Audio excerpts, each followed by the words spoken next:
২৫০০ বছর আগে লেখা একটি যুদ্ধের বই কেন জেফ বেজোস বা এলন মাস্কের মতো বিলিয়নিয়ারদের টেবিলে থাকে? বলছি সানজুর দ্য আর্ট অফ ওয়ারের কথা। যুদ্ধের ময়দান আর আজকের ব্যবসার বাজার তফাৎটা আসলে খুব কম। সানজুর প্রথম শিক্ষা হলো নিজেকে জানো এবং শত্রুকে চেনো। আজকের ব্যবসায়ে আমরা যাকে বলি মার্কেট রিসার্চ। আপনার কোম্পানির শক্তি কি এবং আপনার কম্পিটিটরের দুর্বলতা কোথায় এটা না জেনে মাঠে নামা মানেই হলো আপনার ব্যবসায় পরাজয় স্বীকার করে নেয়া।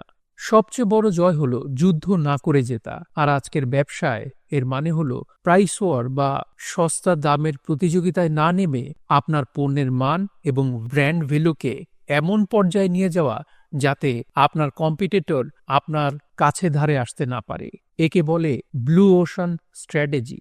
সানজু বলেছিলেন রণকৌশল হতে হবে জলের মতো, অর্থাৎ জল যেমন পাত্রের আকার নেয় আপনার ব্যবসাকেও সময়ের সাথে সাথে পাল্টাতে হবে। নোকিয়া বা কোডাকের মতো একগুঁয়ে হলে তাদের মতো পতন নিশ্চিত, কারণ প্রযুক্তি এবং সময়ের সাথে নিজেকে পাল্টাতে পারলেই আপনি ব্যবসায় টিকে থাকতে পারবেন। মনে রাখবেন, ব্যবসা শুধু পণ্য বিক্রি নয়, এটি একটি স্ট্র্যাটেজিক গেম।